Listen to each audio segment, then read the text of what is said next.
Bonjour la famille, bienvenue sur ma Solo Kimbang TV. Suivez-nous sur YouTube et tapez la Solo Kimbang TV.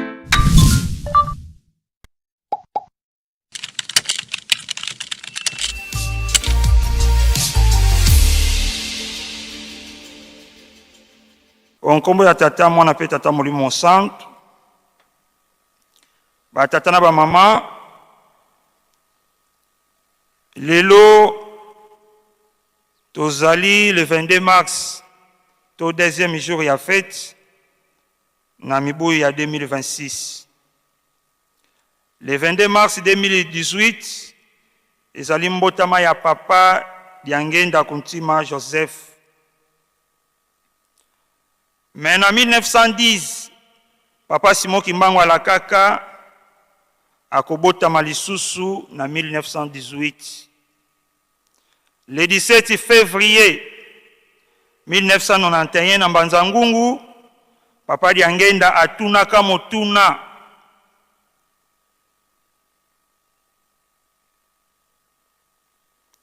Que na 1910, Papa Simon Kimbangu Alakaka akobota malisusu na 1918. Est-ce que boyebi likambo wana? Motuna atunaka. Atuni lisusu, est-ce que bondimaka yango? Ayaki kotuna. Est-ce que bondimaka kengai nazali Simon Kimbangu? Biso sikoyo tazali lelo oyo. Est-ce que ton dimaka ke papa Diangenda ezali papa Simon Kimbangu?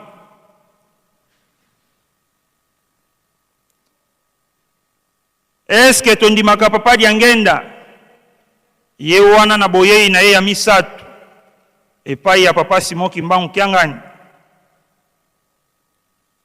Ndenge tolobaka ke biso lelo 3 égale 1. Ke papa Simon Kimbangu ye wana papa Diangenda.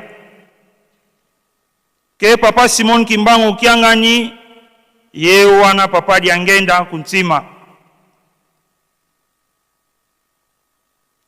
Nde na tina wana esika woto tangelaki monkanda ya banzembo oyo ya sa nzela ya liboso kino na mitano. Toyebi ete banzembo yango eyemba masa 50.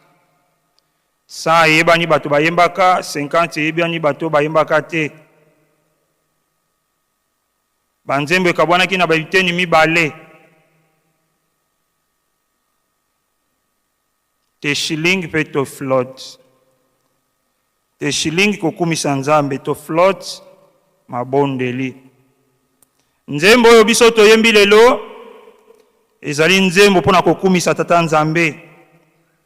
Parmi banzembo pona kokumisa tata nzambe na bolamo oyo nzambe alakisaki epai na bayuda bazalaki reconnaissant. Na bolamo oyo nzambe alakisaki epai na bango tala ndenge bazalaki kokumisa nzambe.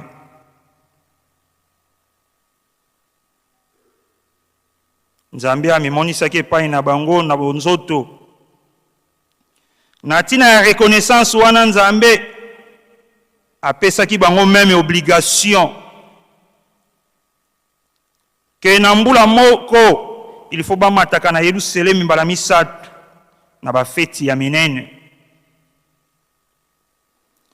Biso pe tozali na bafeti ya minene misatu tokokanisaka. Na bayuda bafeti ya minene ya bango ezalaki feti ya Pasa, Matondo pe Mandalala. Biso ba feti wane kabwani na 6 avril, juillet et puis octobre. Parmi ba feti wana soki ekoki, moyuda moko te akoki kozanga pona ko matenoli selemi kokumisa mokolo wana ya ba feti wana ya minene. Biso pe lelo totala ndenge ba feti yango ya biso bakomi ko kabula yango na ba groupe mouvement ba association service. Pona signe ya reconnaissance nzambe oyo to nzembo oyo totangi plutôt pona kozongisa matondo.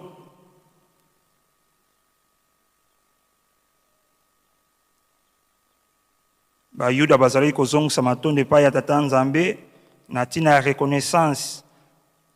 Amimonisaki epai na bango na bonzoto. Biso pe lelo oyo tata nzambe, tata diangenda kutima amimonisi epai na biso. Tango wana na tango ya kala nzambe nde aponaki libota na ye ezalaki libota ya bayuda. Lelo pe biso tozali ko représenter libota oyo, libota ya tata nzambe bakimbangisa.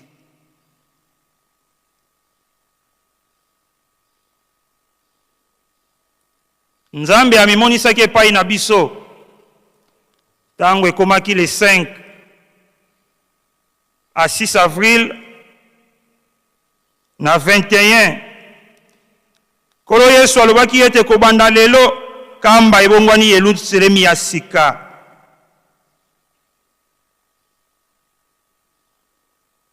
Libota ya bayuda, libota ya nzambe na ntango ya kala, libota ya bayuda. Biso kolo Yesu aye kopesa elaka to promesse le 5 à 6 avril ke kobanda lelo kamba ebongwani Yerusalemi ya sika. Biso tokomi ko représenter libota oyo ya sika. Tata diangenda ye ko confirmer yango. Tanga lobi na esika nyonso oyo bakomi Israelite botia bakimbangisi. Biso tokomi libota ya nzambe. Nde yango biso pe esengeli to sengela kotonda tata nzambe. Kozongisela ye matondo po amimonisi mobimba epai na biso, abotami epai na biso na kibomoto, apesi nzoto na ye.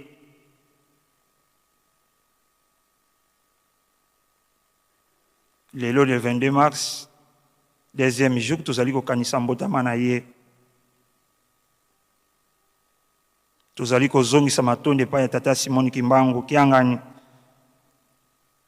Na bolingo oyo nzambe alakisi epai na biso, alati nzoto. Ayaki pona kontinue mission oyo bango bazalaki na yango. Kolo Yesu apesaka nzembo. Kimbangu ngai naponi yo po obatela bapate na ngai, okanisa bango kino mboka ya elaka. Po okanisa bapate tikino na mboka ya elaka, yango eza bazali ko changer banzoto. Tata diangenda aye lelo na nzoto ya mibale. Papa Simoni Kimbangu aye na nzoto ya mibale ya papa Simoni Kimbangu, plutôt ya papa diangenda na 1918.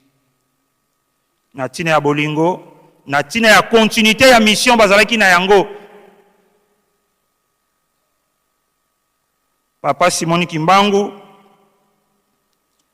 avandaki na biso 5 mois, 2 mois na Nkamba pona kosala misala, 3 mois lekiselaki yango na Mbanza Sanda.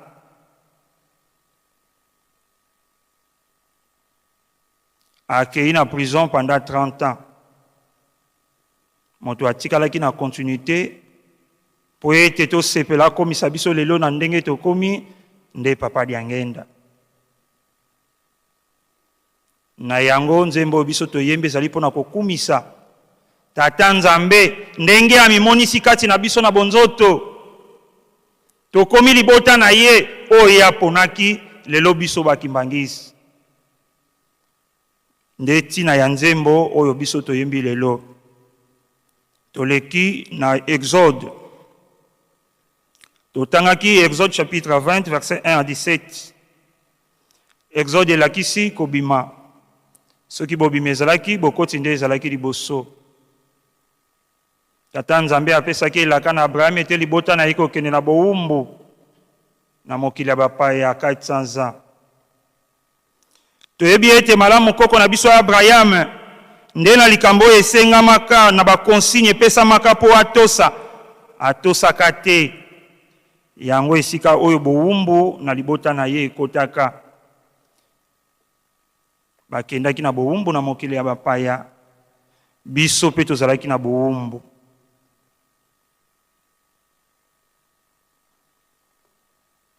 Bowumbu biso tokotaki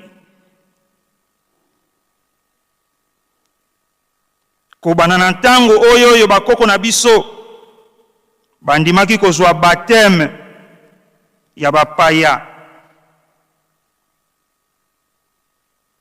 na royaume Congo.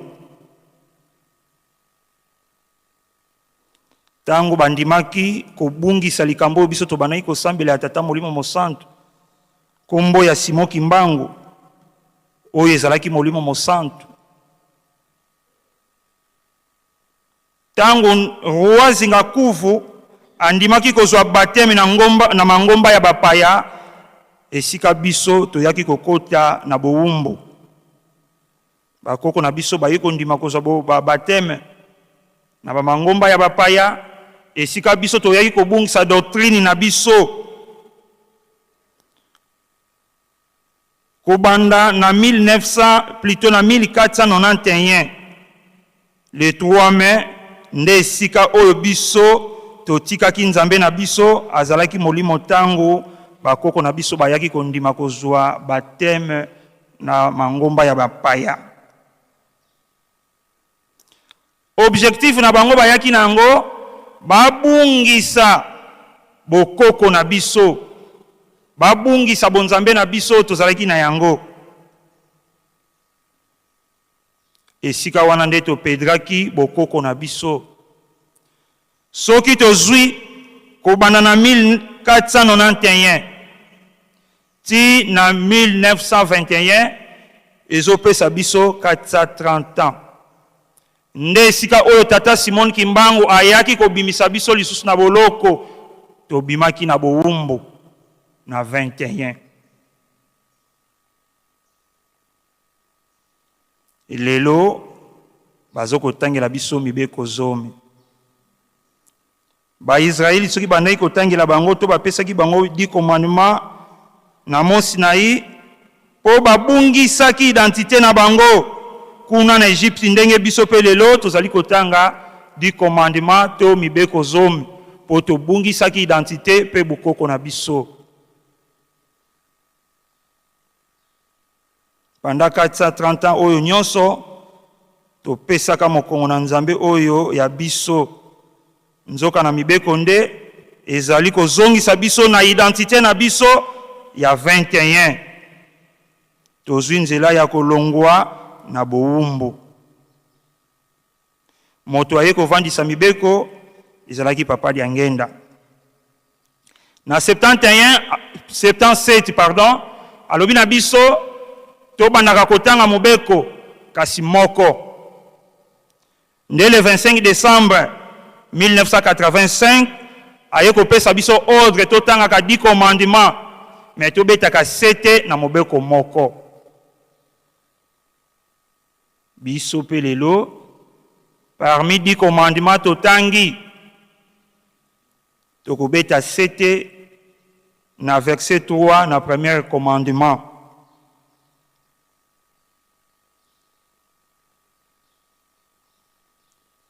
Kozala na banzambe mosusu liboso na ngai te. Ndenge tomati na Yerusalemi tosangani awa bikolo na bikolo, mabota na mabota na baservisi misato bapesi biso. Lokola biso ete tososoli tozali na nzambe mosusu liboso na biso te, yango totiki ba préoccupation na biso tomati na Yerusalemi po ete tomonisa ete tozali na nzambe mosusu liboso na biso te.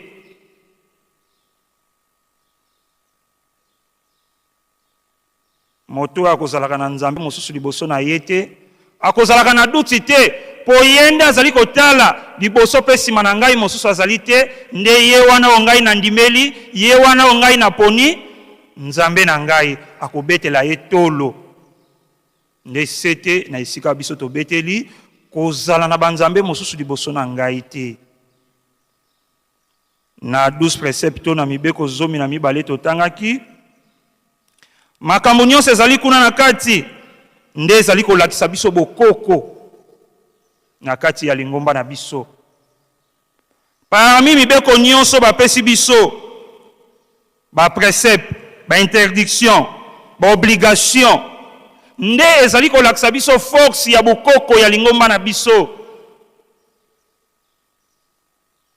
Ndenge tolobaki na banzembo libota ya kala ya bayuda, bango nde nzambe aponaki libota na bango. Biso pe lelo tozali libota oyo tata nzambe aponi, na ba introduction wana bapekisi biso, interdiction plutôt, na ba mibeko ya balobi na biso kosala boyete kozongisa boyete, lingomba apekisi yango nde ezali bokoko na biso.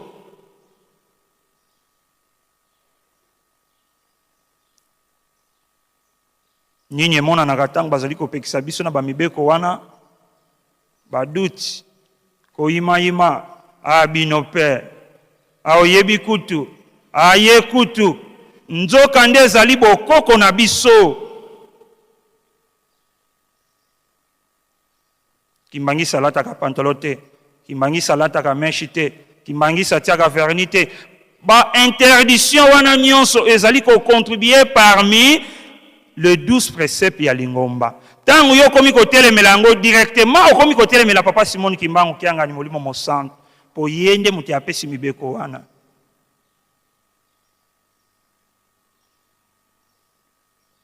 Tozalaki na biso batu te, na mawana ye tata dia ngenda alakisi biso ndenge nini tokoki kosalela, ndenge nini tokoki kozalela po ete tobengama batu. Lelo oyo epai ya papa Simon Kimbangu kiangani abakisi biso lisusu 12 préceptes, toyebaki yango na ba cérémonie ya ba baptême. Lelo eye epai na biso pona nini kozongisela biso bokoko kote olokola bazali kotambola malamu te, bazali ko reconnaître oyo ezali bokoko te, to bakisa lisusu 12 préceptes po moto na moto azwa mayela miyeba lolenge nini akoki kotambolela. Yango tolobi parmi 12 préceptes oyo totangi nde ezali kolakisa biso bokoko na ba interdiction bapekisi, na ba obligation bapesi biso na lingomba, nde ezali kotalisa biso bokoko ya lingomba na biso. Na mokanda totangaki ya Ezaïe. Ezaïe azalaki mwana ya nganga Mose na libota ya Leu. Tozalaki kokanisa ete auta na libota ya Yuda, pamba te azali kotambola na mokonzi. Ezaïe azalaki parmi banganga ya nzambe ya minene to basakoli oyo ezalaki Elemia, Ezekiel, Daniel pe Amos. Ezaïe alobaki na mokili oyo eumelaki na tango molai ya molili. Molili ekoumela kaka te, pole ekoya, pasi ya Zabulona Naftali, mikolo ekoya ekosila. Nzoka Zabulona Naftali bazalaki na ba problème na bamboka na bango wana. Na province na bango, soki totali na carte oyo ekabwanaki na 12 tribus, bamboka wana batu banaki kokima mpona kovanda yango. Ba epidemie ya maladi, makambo ya ndenge na ndenge, soki balobi na bango kozala kuna babanaki kokima mpona kovanda na mboka wana. Me Ezaïe aye kosakola na mikolo ekoya, kuna molili ekozala kuna ekosila, to molili ezalaki kuna ekosila. Bakomona lumière ekongenga. Lumière wana tango engengaki, molili esilaki, yango nde ememelaki bango pole.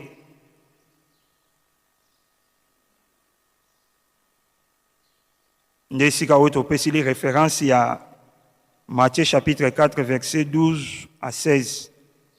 Kolo Yesu tango amoni bakangi Jean-Baptiste na Galilea, akendaki kovanda na Galilea, kovanda na Zabulo to na Neftali. Tango wana vandaki abandaki kosala ba miracle ebele. Bango batu ya kala bazalaki na molili. Tango bamoni pole eye epai na bango ba comprendre nzoka nde likambo ezaye asakolaka ke molili ekosila na kati ya mboka wana. Likambo yango ekokisami mpe emonani.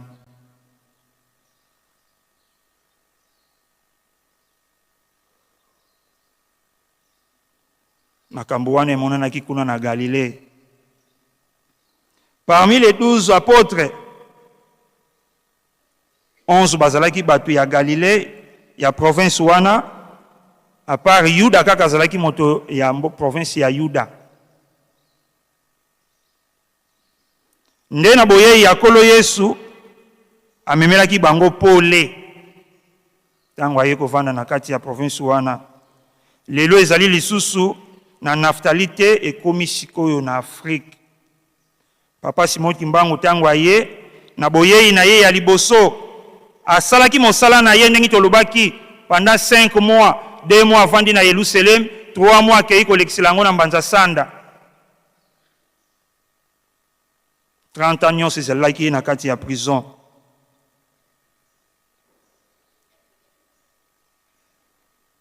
Lokola moto moyindo na mokili mobimba ayebaki te maladi na ye ezalaki nini. Nani akoki kolongola ye na maladi wana po epete alakisa ye na mokili.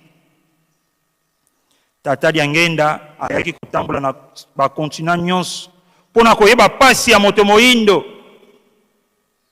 mpona koyeba maladi ya moto moyindo euta wapi, pe kisi nini moto moyindo akoki komela po ete tozwa kimia.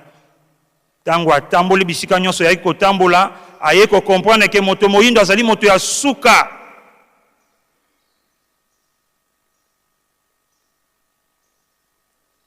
Tala bolingo na ye esika toyei koyebela Adamu na Eva nde bazalaki bato mwindo. Programme ya kosenga bolimbisi ya Adamu na Eva mutu ayaki nango ezalaki papa dia ngenda po ayaki toyei koreconnaître ke bazali bayindo. Kuna na Galilée tango bamonaki pole eyelaki bango bakangamaki na kolo Yesu po kolo Yesu nde amemelaki bango pole. E biso lelo yo bayindo lokola to comprendre ke papa dia ngenda mutu ayaki komonisa pole na kati na Afrique, boni tokozalaka epai na bango. Sinya nini ya reconnaissance ekolakisaka epai na biso to epai na bango.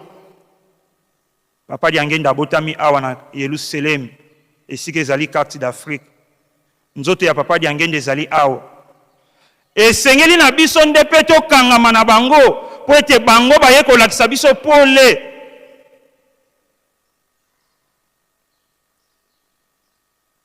Biso nde tokolakisa makasi ya Yerusalem. Biso nde tokolakisa force ya isika oyo tozali. Ndenge totangilaki na mokanda ya roi. Kuna bazali kotalisa biso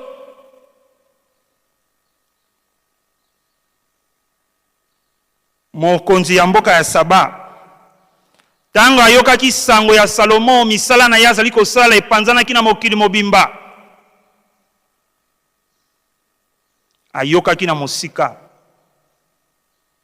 Tango apusanaki pene atambolaki na ba serviteurs différents, azalaki na ba chameau akei oyo yakutanaki na yango kuna na esika bandaki kopesa ye bilei ya koleya ya komela, atali propriété ya bato bayambaki ye elateli na bango biloko ya kolia place bazali kopesa komela na bango ezalaki ya kitoko, a sentir akei wana ekotaki ye, apose ba mitune ya ndenge na ndenge pa ya roi Salomon.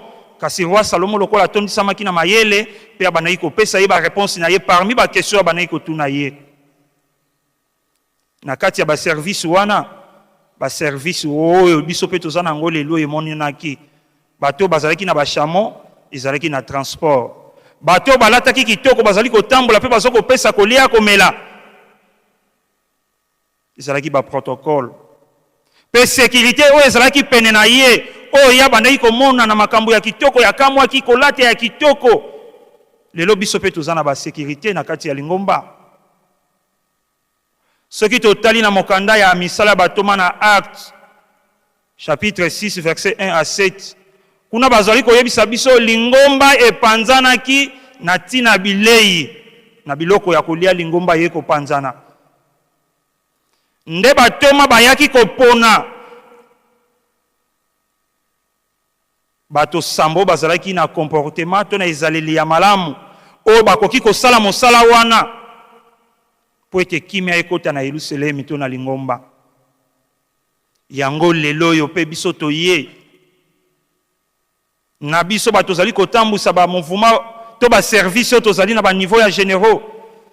Tango to zali kopesa mosala na ba service différents esengeli na biso pe totala ka bato bazali na capacité, bazali na ba bonne manière o tokoki kotia bango na ba bisika wana tango likambo ezali bakopona bilongi ya bato te, bakotala sima te, bakotala liboso te, bakolanda likambo na limemia po ete kimia ezala. Compétence. Mokonzi na Saba atatoli monene ya roi Salomon na ba service ezalaki pene to zinga na ye.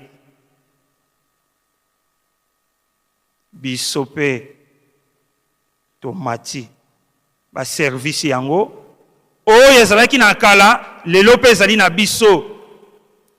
Tomona ka mokonzi moko ya leta soki aye na kati ya Lingomba, soki aye ba service oyo biso tozana yango bango pe bakozalaka na yango. Lelo tosoko mona tata mokonzi ya bule ndenga azali kosengela biso ba mituka.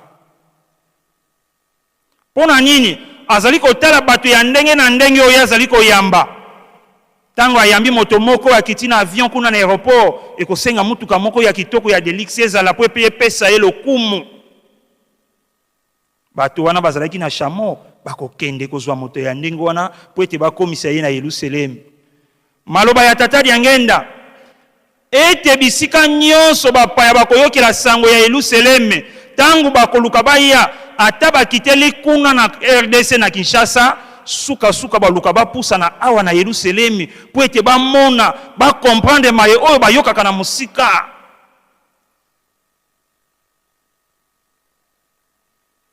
À bientôt na rencontre papa Simon Kimbanga tunaki biso baya be baya te biso tozongisa ki baya ayebisa ki biso to tonga bandako potango bakoya bakolala na bandako wana biso to kotonga et puis atunaki biso bizalele nini oyo bakoya kokuta epai na biso totali po biso nde tokoyamba bango na ba service wana différent oyo mokonzi na Saba amonaki. Tango bakoya bakokuta biso na bizaleli nini kolongola bango na aéroport po komisa bango na kati ya Yerusalemi service ya transport sécurité pe kozalaka bao bakopesa resika ya kolia to ya komela ezalaka na ino ba protocole avant que akutana na mokonzi sa kutanaki déjà na protocole. À des fois journée wana pe bakutani te mais protocole alakisi esika ya kolia ya kolala ya komela na ezaleli nini tango bato wana bakoya o bakokutelela biso tozalaki na biso bato te. Tata dia ngenda ye akomisi biso bato alakisi biso na miso ya bato bazali kote ya biso bazali kopesa biso mayele ndenge nini tokoki kozala pene na bango kasi biso tolobi ngongo eto ulembi wilanga mase utumwenanga pasika di makutume kama wilanga zilongi za maseko. Bango baye po bakomisa biso na mboka elaka kasi lokola tozali pene na bango tozali komona bango tolobi to mesani na bango. Bato wana tango bakoya maloba ya tata Simon Kimbango kiangani bakokuta biso na ezaleli nini po mokonzi na Saba kumisi bazalaki na kolata ya kitoko kolia ya kitoko komela ya kitoko voir même ya biema na bango ezalaki na propriété. Biso pe toyebaka ete sango ya Yerusalemi misie epanzana mokili mobimba. Lelo kotala na ba YouTube likambo moko elekaki na seconde si epanzani mokili mobimba sango ya papa Simon Kimbangu. bakoya po te bayeba sango yango bonzambe na ezali ndenge nini, kamba yango ezalaka ndenge nini, e biso batu wana tokoyamba bango na ezaleli nini. Beto katakala kweto bantuko dirigeant soki bozali bokoki kosunga biso na kati ya nzembo wana po ete tomeka koteyana biso na biso, me tosalela tango po ete tobetisa na mabaku te na ngongo bapesaki biso.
Merci, chorale de dirigeants.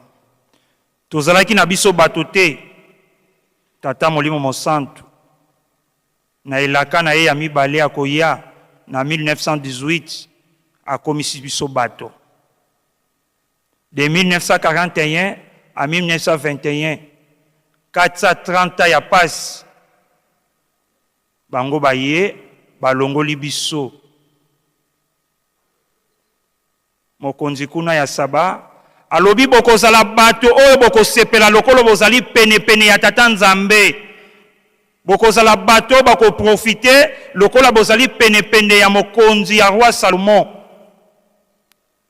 Est-ce que biso toko profiter lokola tozali pene ya tata Nzambe? Soki toko profiter po tozali pene ya mokonzi na ezaleli nini? Nde mate ya mokolo ya lelo mama na likambo toko kende na yango. Papa Diangenda ayebisaki biso ete azali mosete akokomisa biso na elaka. Point A. Point B. Lokola biso tondimeli bango ete bazali banzambe na elaka oyo apesaki na 1918 ya koya. Mission na biso na kati na lingomba ezali nini? Onkombo ya tata mwana pe tata molimo santo. Amen.